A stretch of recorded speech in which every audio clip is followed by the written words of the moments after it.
Support WrestleTalk! Hello and welcome to the WrestleTalk Mecha News!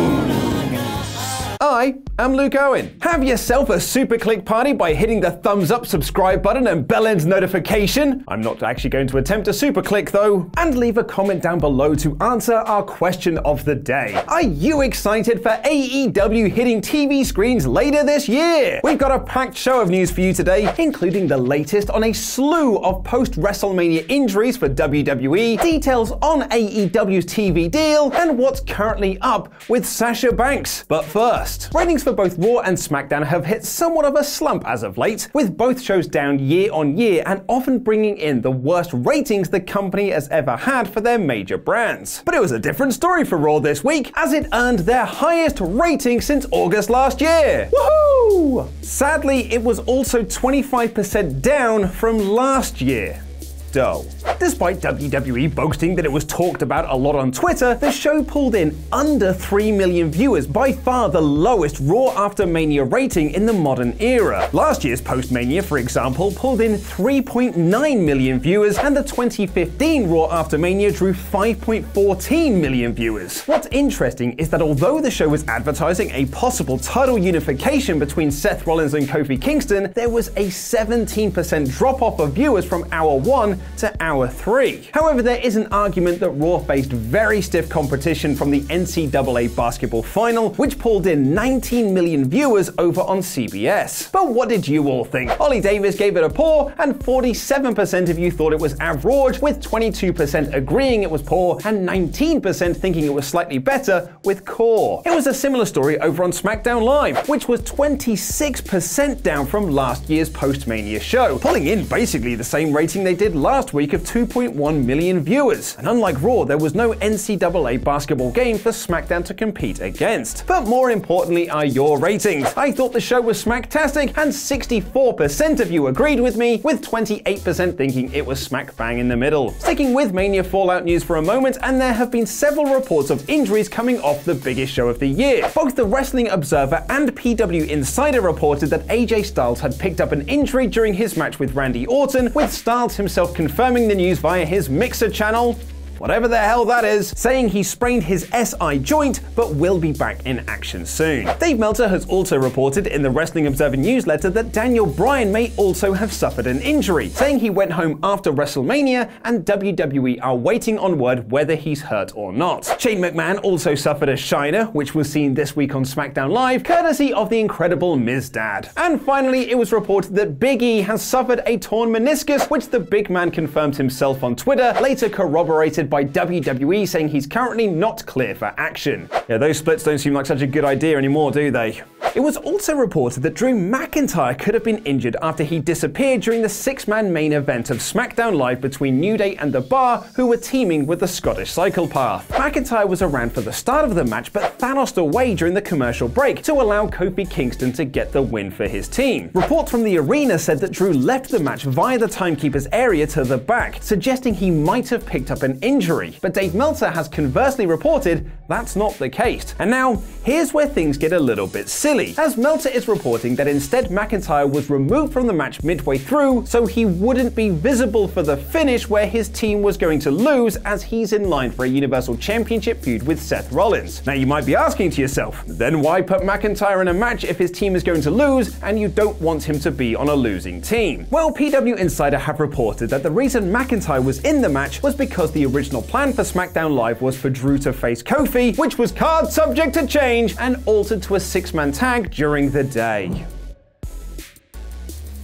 If you enjoyed our live stream reactions during WrestleMania season, then fear not, as we're going to be doing them again for May's Money in the Bank and All Elite Wrestling's first official pay-per-view Double or Nothing from Las Vegas. Since the company's reveal in January this year, there's been a lot of speculation about a TV deal for AEW. Dave Meltzer reported following the first rally in Jacksonville that All Elite Wrestling were negotiating with a number of TV networks that were interested in broadcasting their weekly TV show, adding last week they had narrowed it down down to just 2 interested parties, both of which wanted to utilize their streaming service for double or nothing, meaning an official announcement of a TV show would be coming fairly soon. And now both The Wrap and the Fight Oracle are reporting that Warner Media Group would be presenting All Elite Wrestling at their upfronts to advertisers next month on May 15th. Now, at the time of this recording, nothing official has been signed according to the Wrestling Observer, but there is a likelihood that AEW will be heading to TNT, which was the former home of WCW Monday Nitro back during the Monday Night War of the late 1990s. Both The Wrap and the Wrestling Observer are reporting that Warner Media Group upfront is the ideal place to announce the new show, but it's not confirmed as of yet. Jim Ross announced on his podcast last week, following the announcement he had signed to be their lead commentator as well as work as a backstage advisor, that the show would air live for 2 hours on a station everyone can get, with Dave Meltzer adding it will be a primetime slot. Meltzer now adds that it likely won't air on Monday or Friday due to WWE airing Raw and SmackDown on those days, and Tuesday would be out of the question on TNT due to their contract with the NBA, leaving Wednesday and Thursday open. According to Ross, the show will start in October, and The Wrap has added in their report that AEW have considered not airing the show weekly throughout the year and may even have an off-season like other major sports do. This also comes off the back of the John Oliver piece on WWE, where he criticized the company for putting their talent through a punishing schedule with no time off. However, this part of the report has been called not accurate by Dave Meltzer in a report for Figure 4 Online. And while none of that is actually official, there was an official announcement made by All Elite Wrestling this week. As revealed on this week's episode of Being the Elite, Kenny Omega has taken inspiration from the infamous Fyre Festival and spent all of AEW's marketing budget on making a trailer for his new venture, FYTER Festival, complete with a trailer shot on a nice beach with bikini models and video game sprites jumping on and off the screen. It's a very clever parody of the Fyre Festival, which gained new pop culture popularity recently with the 2 documentaries on Hulu and Netflix. And the FYTER Festival website promotes several packages which have all sold out, that include helicopter rides with Cody Rhodes, super kick training with the Young Bucks, which I think Ollie and I really need, and lion taming with Chris Jericho, all of which come with a gourmet cheese sandwich. And if all the tickets are sold out, then you've got to ask yourself one question: what are you willing to do to get a ticket? Thankfully, this is all parody, and actual tickets will go on sale in early May. FYTER Festival will take place on June 26th and is currently being promoted as All Elite Wrestling's second show, running in conjunction with CEO Fighting Games Championship. Omega ran a show with CEO last year with New Japan, which drew 2,350 fans, and AEW have announced the first match for FYTER Festival, which will see Omega team with the Young Bucks to take on Lucha Brothers and Pac. All Elite Wrestling producer Billy Gunn was inducted into the WWE Hall of Fame last Saturday, and his former New Age Outlaws tag partner was also in WWE news this week.